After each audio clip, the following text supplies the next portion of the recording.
नमस्कार, मैं जीवादीप आपका स्वागत करता हूं अपने YouTube चैनल सोच बिहार की में।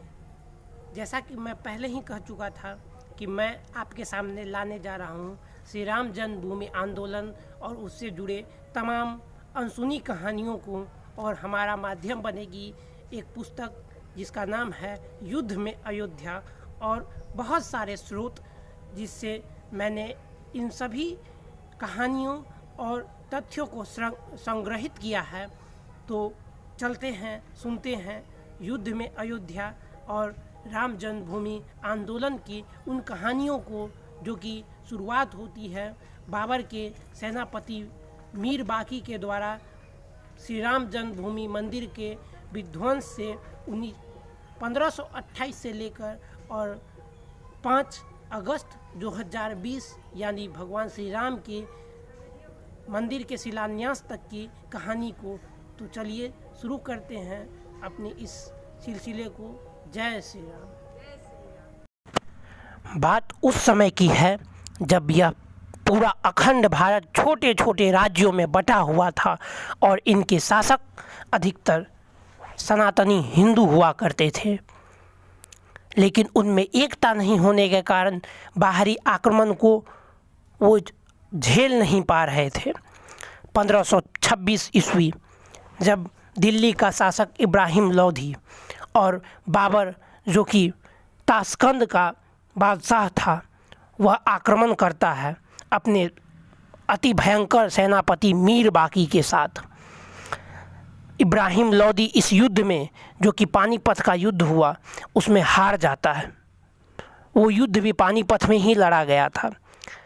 उस युद्ध में इब्राहिम लोधी की भयंकर हार होती है और बाबर दिल्ली की गद्दी पर काबिज होता है। उसके सेनापति मीर बाकी, उसकी युद्ध नीति को देखते हुए बाबर ने अवध जैसे एक विशाल साम्राज्य उसे तोहफे में भेंट किया।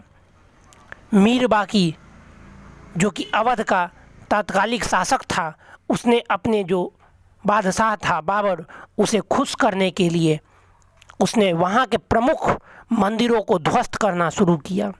इसी दौरान उसने श्री राम जन्मभूमि मंदिर पे 1528 ईस्वी में एक बड़ी विशाल फौज के साथ आक्रमण किया।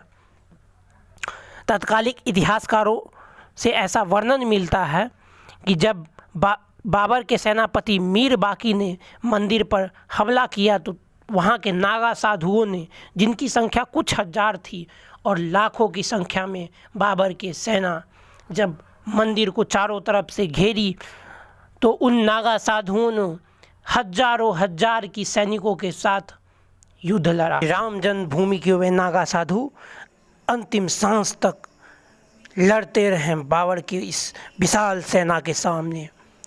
जब उन्होंने देखा कि अब भगवान श्री राम लला की रक्षा नहीं की जा सकती है, तो उन्होंने भगवान श्री राम लला की मूर्ति को सरयू में विसर्जित किया और फिर अंतिम सांस तक भगवान श्री राम लला की मंदिर की रक्षा करते रहे। और इस तरह से बाबर के सैनिकों ने और मीर बाकी उसके सेनापति ने श्री राम जन्मभूमि मंदिर को तोड़ कर वहाँ पे बाबरी ढांचा को खड़ा किया, और इस तरह से वहाँ पे बहुत बड़ा हिंदुओं पे अत्याचार हुआ। बहुत विशाल रूप में हिंदुओं को धर्म परिवर्तन करने के लिए मजबूर किया गया। हिंदुओं के ऊपर तरह तरह के जजिया कर लगाए गए। तत्कालिक इतिहासकारों एवं कवियों ने इसकी चर्चा अपनी अपनी पुस्तक में की है, तथा बाबा तुलसी भी इसके बारे में अपने दोहों के माध्यम से बताते हैं कि बरबर बाबर आई के मस्जिद लई बनाई। इस तरह से उन्होंने एक विस्तृत दोहे का चर्चा किया है, जिसे मैं कभी बाद में आपके सामने प्रस्तुत करूंगा। तो इस तरह से हमेशा श्री राम जन्मभूमि का वह क्षेत्र हमेशा से विवादों में रहा है। हमेशा वहाँ के शासक चाहते थे कि किसी तरह भगवान श्री राम लला की मूर्ति फिर से वहाँ विराजमान की जाए, लेकिन मुग़लों का शासन था और मुग़लों के अत्याचार के सामने वे जो हिंदू राजा थे वे टिक नहीं पाते थे। और ऐसे करते करते ईस्वी आ गई 1858 में उसी श्री राम जन्मभूमि परिसर में गौ हत्या की गई और गौ को वध करके वहीं पर फेंक दिया गया। यह हिंदुओं के जले पे नमक छिड़कने जैसा था और एक विशाल दंगा हो गया जिसमें लाखों लाख लोग मारे गए। 1859 में अंग्रेजी सरकार ने इस विवाद को देखते हुए उन्होंने श्री राम जन्मभूमि, वो जो क्षेत्र था जिसे मस्जिद जन्म स्थान भी कहा जाता था, अगर मस्जिद जन्म स्थान कहा जाता था तो सोचने वाली बात है वहाँ जन्म किसका हुआ जो मस्जिद जन्म स्थान कहा जाता है। उसको अंग्रेज़ों ने विवाद को सुलझाने के लिए उन्होंने एक कदम बढ़ाया। कदम क्या बढ़ाया? उन्होंने सारी विवाद को लीपापोती करने का काम किया। उन्होंने उस परिसर को दो भागों में बांट दिया। अंदर का परिसर मुसलमानों को दिया इबादत के लिए और बाहर का परिसर जिसे राम चबूतरा कहा जाता था उसे हिंदुओं को भगवान श्री राम लला के पूजन के लिए सौंप दिया गया।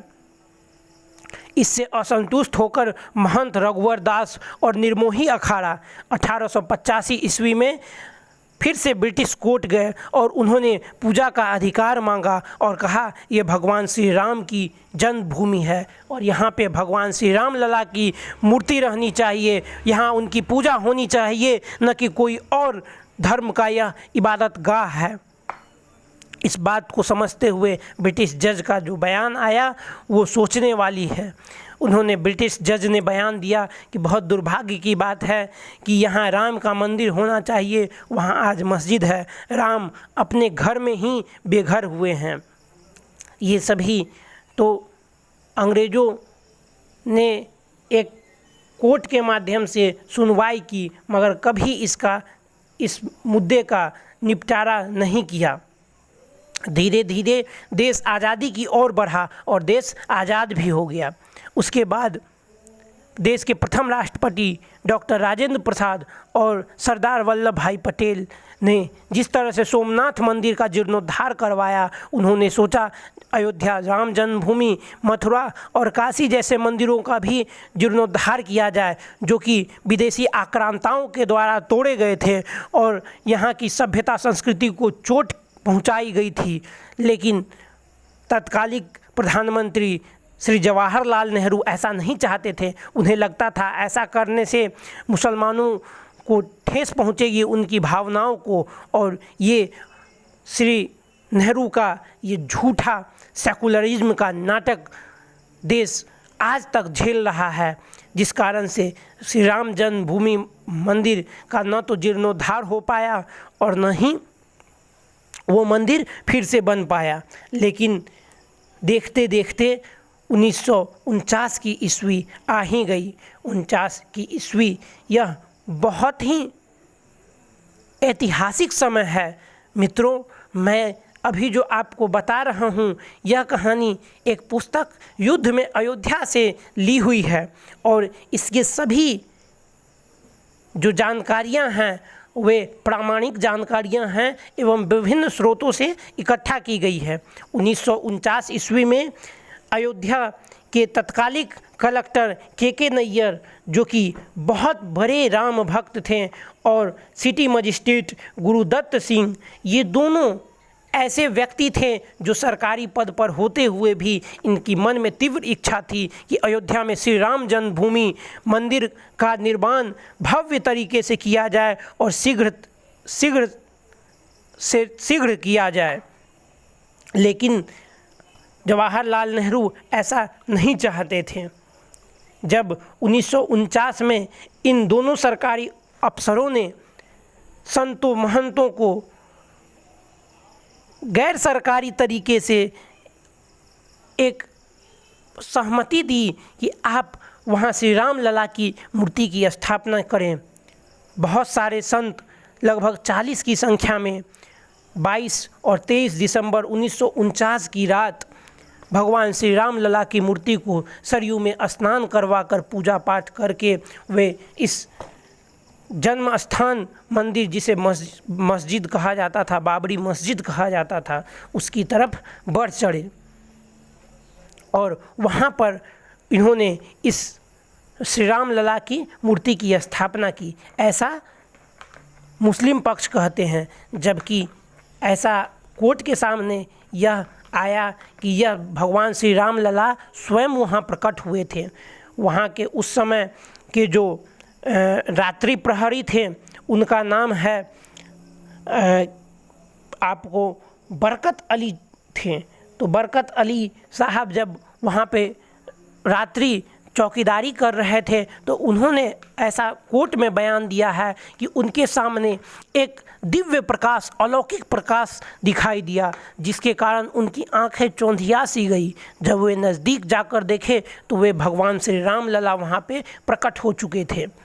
यह आजीवन उन्होंने अपना यह जो कोर्ट में दिया हुआ बयान है कभी नहीं बदला और इस तरह से भगवान श्री राम लला की वहाँ पे स्थापना हो गई।